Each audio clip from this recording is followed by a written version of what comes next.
भय से ज़्यादा भयानक है भय की कल्पना। यदि आपने इससे पहले की वीडियो देखी हो तो मैंने आपसे स्वेट मार्डन की बुक समय को पहचानो के एक विषय सुप्तावस्था से जागें पर बात की थी। उनकी इसी बुक के एक और महत्वपूर्ण विषय मुक्ति कैसे मिले, जिसमें मुख्यतः उन्होंने मानव की उन काल्पनिक चिंताओं के बारे में लिखा है जो वास्तव में शायद जीवन में घटित ही ना हो। मुझे उनके विचार बहुत प्रभावी और उपयुक्त लगे। उनके विचारों को अपनी क्षमता के अनुसार मैं आप तक पहुंचाने की कोशिश कर रही हूं।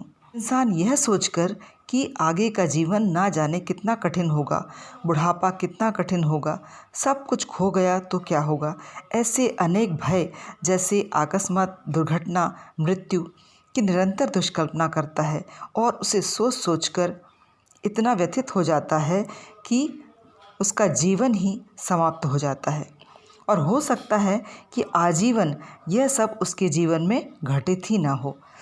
यह हम सभी के साथ होता है। इस भय से निकलना ज़रूरी है। ये कष्ट उतना कष्ट कर नहीं होता जितना कष्ट की चिंता से होता है।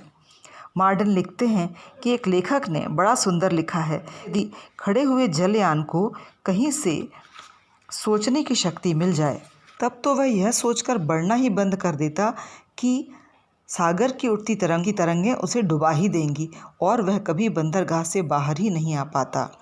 वह यह भूल जाता कि एक समय में उसे एक तरंग से ही निपटना है। अभिप्राय यह है कि ज़रूरी नहीं कि सारी दुर्घटनाएं किसी एक ही के साथ घट जाएं। बदलते समय के साथ कोई ना कोई मुश्किल तो आती है, पर ज़रूरी नहीं कि हर कुछ किसी एक के ही साथ हो। यात्रा से पहले खराब मौसम की कल्पना जिस तरह हमें भयभीत कर देती है, तो हम यात्रा के दौरान आने वाले सुंदर दृश्यों, बदलते मौसम का आनंद ले ही नहीं पाते। मतलब यह कि दुख से पहले हम छोटे छोटे सुख का आनंद लेना ही भूल जाते हैं।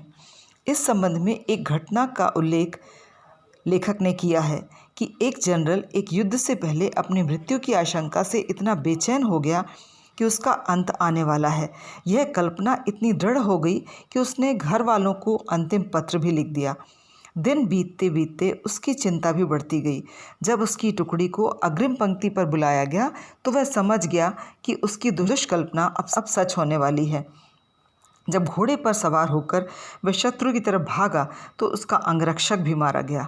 अब मृत्यु उसके निकट थी। जब उसने मृत्यु को इतने निकट से देखा तो मरने का भय उसके दिमाग से जाता रहा। भय लेश मात्र न रहा और बेझिझक वह शत्रु से जूझ गया और उसका बाल बांका भी न हो सका। सारांश यह है कि जो निर्मूल आशंका उसे भयभीत कर रही थी, उससे निकलते ही वह विजयी हुआ और सफल हुआ। कोई भी तरह की कल्पनाएं या भय जब मन को सताए तो यह जान लें कि अज्ञात भय का दानव हमेशा हमारे मस्तिष्क को घेरे रहता है। एक भय खत्म तो दूसरा उसकी जगह लेता है। इससे हम दृढ़ निश्चय और पवित्र संकल्प से आसानी से बाहर निकल सकते हैं। ज्ञात और निर्मूल भय हमारे शरीर के प्रत्येक अंग को बुरी तरह प्रभावित करते हैं।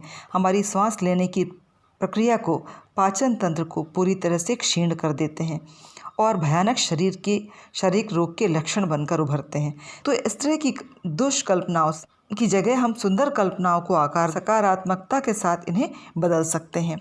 यह न भूलें कि इंसान ईश्वर की सर्वश्रेष्ठ रचना है। वह लाचार कदापि नहीं, बेबस कदापि नहीं। एक शक्तिशाली शरीर, एक सुंदर सोच को जन्म देने वाला मस्तिष्क और तेज बुद्धि का स्वामी होने के बाद हम हर विपदा से लड़ने के लिए सक्षम होते हैं। तो इन निर्मूल आशंकाओं को दानों से स्वयं को मुक्त करें और हमेशा सुंदर और श्रेष्ठ जीवन की कल्पना करें। शीघ्र ही एक सार्थक और सुंदर विषय मैं शीघ्र ही आपके लिए लेकर के आऊँगी।